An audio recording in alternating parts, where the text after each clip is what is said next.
रजनी को बहुत प्यार करता था, पर रजनी हमेशा चुपचाप ही रहती। वो इस शादी से खुश नहीं थी। वो ये शादी नहीं करना चाहती थी। उसे तो हमेशा से पेंटर जो बनना था। अपने इस सपने को वो नहीं पूरा कर पाई, इसलिए वो हमेशा उदास रहती थी। रजनी, बहुत ही बढ़िया फिल्म लगी है, कल देखने चले? नहीं जी, कल मुझे बहुत काम है, मैं नहीं जा पाऊंगी। अच्छा तो कोई बात नहीं, संडे को चलते हैं। देखिए, मुझे फिल्म देखना पसंद नहीं है, आपको जाना है तो चले जाइए। नीरव को मना करके रजनी वहां से चली जाती है और अपने बैग को खोलकर उसमें बंद पड़े ब्रश और कलर्स को देखकर रोने लगती है। रजनी, चलो ना कहीं बाहर खाने चलते हैं, कुछ तुम्हारी पसंद का। जी मुझे नहीं जाना, मेरी तबीयत ठीक नहीं है। रजनी वहां से चली जाती है। नीरव को समझ नहीं आता कि रजनी उससे इतना दूर क्यों रहती है।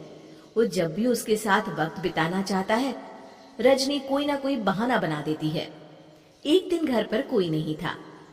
रजनी घर का सारा काम जल्दी से खत्म कर लेती है। घर पर अकेले होने के कारण वो सोचती है कि वो आज पेंटिंग करेगी। वो अपने कमरे में जाकर पेंट ब्रशेस और कलर्स निकालकर जैसे ही कलर मिक्स कर रही होती है कि दरवाजे पर बेल बज जाती है। अब कौन आ गया इस वक्त? इतनी मुश्किल से तो मुझे पेंट करने का मौका मिला है। रजनी दरवाजा खोलती है तो उसकी सास अपनी सहेलियों के साथ खड़ी होती है और सब घर के अंदर आ जाते हैं। अरे बहू, सबको शरबत बनाकर पिला दे, बाहर तो बड़ी गर्मी है। जी। रजनी पेंट ना कर पाने से उदास हो जाती है। उसे गुस्सा भी आ रहा होता है कि उसने इस शादी के लिए हाँ क्यों कह दी। वो रसोई में जा रही होती है कि उसकी सास उसे रोकती है। बहू, सबके खाने का भी इंतजाम कर लेना, आज का लंच तो ये सब यहीं करेगी। हाँ। रजनी बिना कुछ कहे रसोई में चली जाती है। सबके लिए खाना बनाती है।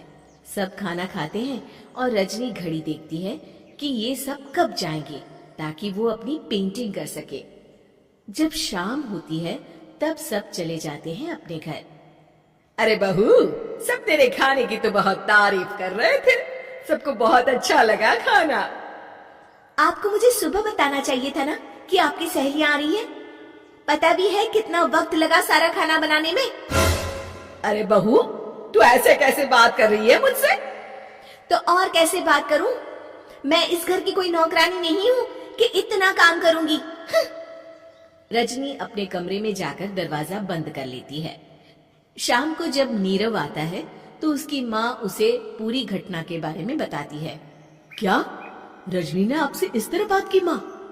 हाँ, और पता नहीं उसे क्या हो गया है, शाम से बाहर भी नहीं आई है। मैंने तो कई बार आवाज दी, खाना भी नहीं खाया उसने। तू ही बात करके देख ले बेटा। नीरव अपने कमरे का दरवाजा खटखटाता है। रजनी, दरवाजा खोलो, मैं हूँ।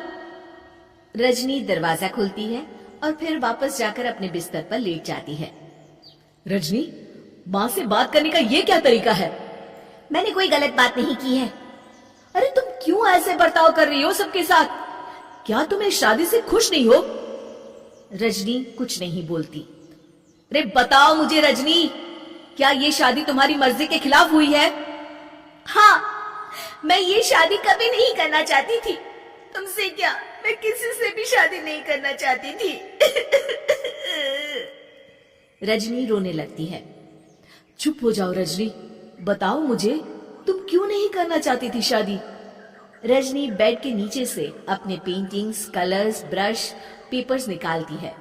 इतने में उसकी सास भी कमरे में आ जाती है। ये देख रहे हो, ये थे मेरे सपने। मैं पेंटर बनना चाहती थी, पर माँ पापा ने कभी सपोर्ट नहीं किया और मेरी शादी करवा दी। मेरे सारे सपने टूट गए। हर वक्त बस गुस्सा आता रहता है मुझे। मैं जानती हूँ कि आप लोगों की इसमें कोई गलती नहीं है, पर मैं क्या करूं, मुझे समझ में नहीं आता।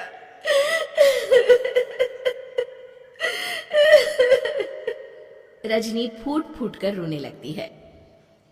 मुझे माफ कर दीजिए, आप दोनों के साथ मैं बहुत बुरा बर्ताव कर रही हूँ। अरे रजनी बेटा, चुप हो जाओ तुम।